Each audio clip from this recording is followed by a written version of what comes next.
Bueno, sé que algunos han escrito, han hablado, bueno, más bien escrito sobre el tema del incendio de Notre Dame de París. Yo querría hacer algún aporte con esperanza de que sirva. Pasaron algunos días, ya se apagaron las llamas y yo creo que es tiempo de reflexión. Bueno, ¿qué realmente ocurrió en Notre Dame de París? La versión oficial es que fue un accidente, que no consta que haya sido un atentado. Pero los hechos hablan otro idioma. En 2017, estos son datos del Ministerio del Interior de Francia, hubo 878 atentados contra iglesias y templos cristianos. Repito, 878, y la gran mayoría contra iglesias católicas. En 2018 fueron 1062 los actos vandálicos anticristianos, siempre en Francia. En la semana del incendio de Notre Dame habían incendiado 12 iglesias. Una de ellas, la de Saint-Sulpice, es la segunda mayor en París y le pusieron fuego el domingo 17, una semana antes. En Nîmes, en Notre Dame des Enfants, pintaron una cruz con excrementos humanos, saquearon el altar y el sagrario, robando hostias consagradas que luego fueron encontradas en la basura. En Dijon fue profanada la iglesia de Notre Dame. Atención, siempre de Notre Dame, es decir, Nuestra Señora, derrumbado el sagrario y las sagradas formas tiradas y pisoteadas. En la banlieue, es decir, la periferia de París, fueron también ataques sacrílegos. Y en todo aparece no la espontaneidad, sino una sincronización en todos estos ataques. Esta es la primera observación que nos hace más que sospechar que lo de Notre Dame de París fue un incendio intencional. Otro elemento de fuerte sospecha, al menos para mí, que para muchos creo, por no decir de certeza, fue la reacción de los medios. Por ejemplo, el entrevistador de Fox News, cuando el entrevistado, hablando del incendio, intentó tímidamente avanzar la posible hipótesis que fuera un atentado, de inmediato y pero muy bruscamente, no bruscamente, lo cortó. Y el que hacía la entrevista y diciendo que no era el propósito avanzar sus posiciones. Fue tan tajante, hay un vídeo sobre esto, vale la pena escucharlo y verlo, está en inglés, que hace pensar que tenía órdenes estrictas de decir que todo había sido accidental. En realidad fue una consigna de los medios, de todos los medios, porque antes de que las autoridades dijeran algo, antes de las investigaciones, ya estaban todos diciendo, eran contestes unánimes, diciendo con la catedral aún en llamas que se trataba de un accidente. Otro tema, las iglesias de Francia pertenecen al Estado, no pertenecen a la Iglesia Católica. La Iglesia tiene el usufructo, la tenencia, digamos, pero no tiene la posesión. Siendo para el Estado Notre Dame, que es la segunda iglesia más visitada de la cristiandad, segunda solo a San Pedro, siendo monumento nacional, ¿por qué no tenía medidas de seguridad, como la tienen los museos, por ejemplo? No tenía detectores de humo, ningún otro dispositivo. ¿Por qué? El templo estaba en restauración y la firma que lleva a cabo los trabajos dijo que no había ningún inflamable. Por tanto, ¿de dónde vino el fuego? El gobierno dice de un cortocircuito. Bueno, es de no creer esto. Ahora pensemos en otro aspecto. Vamos a ver al aspecto religioso. El incendio ocurrió al inicio de la Semana Santa y más aún durante el sacrificio eucarístico en la iglesia más importante, uno de los templos góticos más antiguos, una iglesia que se puede decir emblemática para la cristiandad, para los católicos, además de los más góticos más antiguos, es un esplendor del medioevo, la era de la cristiandad, dedicada además a la Santísima Virgen, como las otras mencionadas. ¿Os acordáis? Decía Notre Dame, la Virgen, la mayor parte bajo la advocación de María. Nada de esto es por casualidad. Primero, porque el punto más alto de la cristiandad se sitúa en la Edad Media, que coincidió con la mayor exaltación a la Madre de Dios, a quien se le dedicó la mayoría de las catedrales e iglesias, es decir, los más bellos templos a Dios. Francia, la hija mayor o primogénita de la iglesia, fue en esto la que más descolló. Las catedrales góticas son monumentos erigidos a Dios en los que la piedra, signo de la firmeza, de la solidez de la fe, por obra de la gracia sobrenatural que inspiró aquellas obras, pudo elevarse, contradiciendo su propia naturaleza, elevarse al cielo.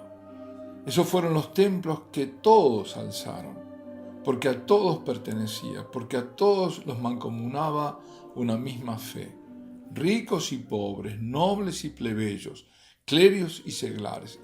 Es toda una sociedad que hizo las catedrales. Iglesias que necesitaron más de un siglo, a veces más de dos, para terminarse. Esas magníficas, inigualadas iglesias de piedra, rematadas en pináculos, flechas, agujas de campanarios alzadas como una oración perenne, eso fueron. Iglesias en las que en su interior se ilumina la penumbra con los colores de sus vidrieras que se van moviendo durante las horas del día. En ellas todo habla de belleza, por tanto de cielo. Y afuera quedan las gárgolas, los monstruos infernales que son expulsados de la casa de Dios. Esas catedrales son además custodias de apreciadas reliquias, y lo hemos visto en el caso de Notre Dame. Últimamente Notre Dame albergaba, digo últimamente porque antes no era así, una de las mayores reliquias de la iglesia. Antes estaba guardada en la capilla relicario, construida ex profeso por el rey Luis IX, es decir, San Luis, que es la Sainte-Chapelle. La Sainte-Chapelle era la capilla hecha especialmente, una joya, que está ahí, está cerca de Notre Dame, para la santa corona de espinas. El rey había adquirido esa santa corona de espinas a altísimo precio en Tierra Santa, cuando él estuvo en la cruzada, y había ido en procesión, descalzo, solo, con un sayal, en signo exterior y por su santidad también interior de humildad, para que esa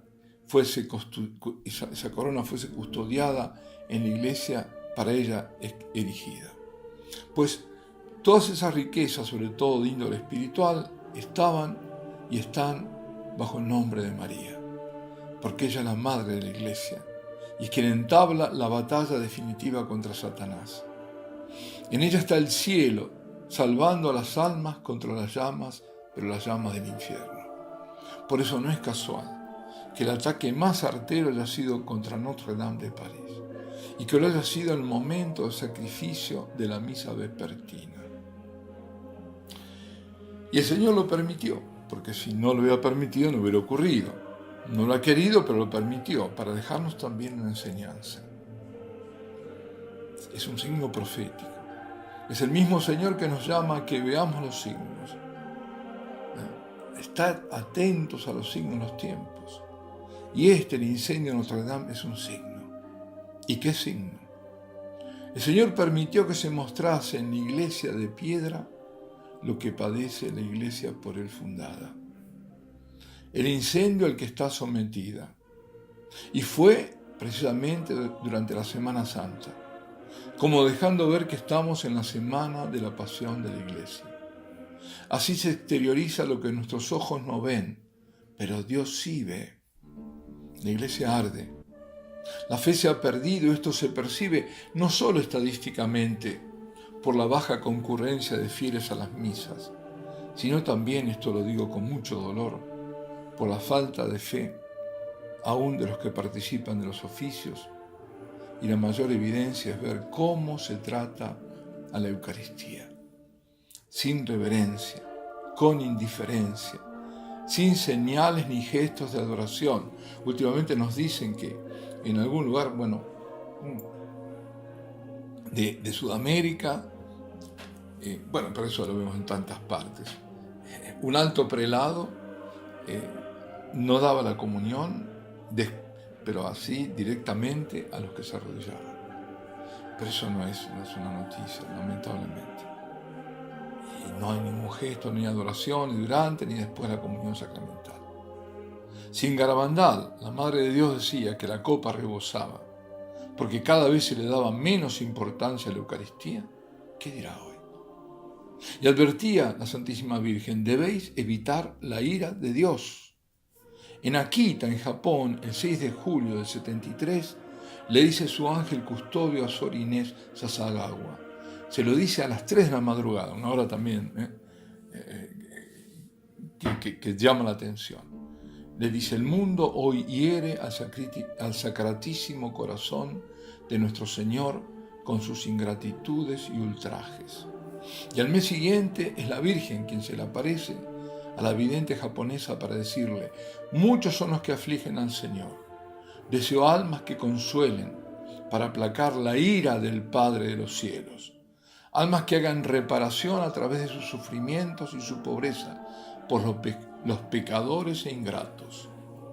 Más de medio siglo antes, el ángel en Fátima le pedía lo mismo a los 3 niños. Todos debemos reparar y restaurar a la iglesia. La iglesia de Cristo arde. El 13 de octubre del 73, que es el último mensaje de Akita, justamente el día del último mensaje en Fátima, 13 de octubre, dice la Virgen: si los hombres no se arrepienten y convierten, vendrá un gran castigo, mayor que el diluvio. Las únicas armas serán el rosario y el signo dejado por mi Hijo. La obra del demonio se infiltrará hasta dentro de la iglesia, y se verá a cardenales contra cardenales, obispos contra obispos. Los sacerdotes que me veneren serán menospreciados y atacados por sus hermanos. Y atención lo que dice aquí: iglesias y altares serán saqueados. Este es el indicio de que estos tiempos profetizados están ya aquí. Y sigue diciendo: la iglesia estará llena de aquellos que acepten compromisos con el mundo. Queridos hermanos, la mundanización de la iglesia. No la iglesia elevando al mundo, llevándolo a Cristo, para que el mundo sea redimido y se salve, sino la iglesia haciendo lo que quiere el mundo. Guay con hablar de pecado, de castigo, de juicio, de necesidad urgente de conversión, de salvación. No, de eso no hay que hablar. Se ha cambiado los fieles por el público, y al público hay que contentarlo, decirle lo que le gusta oír, no espantarlo. Ahora somos todos mejores que Dios, más misericordiosos que Él. Eso es cosa del Antiguo Testamento, dicen. No han leído el Nuevo Testamento. Cuando el Señor dice: si no os arrepentís, si no os convertís, todos pereceréis de la misma manera. Lucas 13, capítulo 13, versículos 3 y 5. No han leído Mateo 24, el capítulo 24 de Mateo, el capítulo 13 de Marcos, el capítulo 21 de Lucas, ni la segunda carta a los tesalonicenses, ni el Apocalipsis. ¿Qué hablar? La iglesia en llamas son los pecados al interno de ella, el mal que denunciaba Pablo VI cuando dijo que por alguna grieta ha penetrado el humo de Satanás. Es el demonio contra la Virgen, contra Nuestra Señora. No es un monumento, un patrimonio de la humanidad lo que arde, sino la casa de Dios. La casa de Dios que se ha convertido en museo, no en lugar de plegarias y de adoración. Es la apostasía en la iglesia. Y pasa lo que pasó con el templo de Jerusalén. Cuando Israel no reconoció al Hijo de Dios, lo rechazó y le dio muerte, Dios abandonó el Santo de los Santos.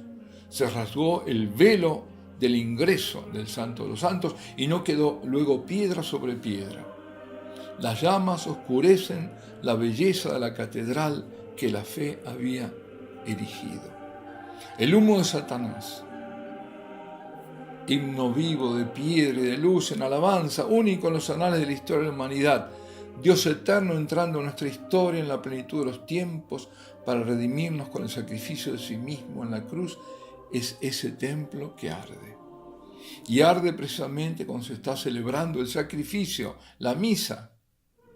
Pero ánimo, porque junto a la iglesia falsa que apostata, que se vuelve complaciente con el mundo, que desprecia e ignora a Cristo, está la otra, la verdadera, hecha de mártires y de héroes.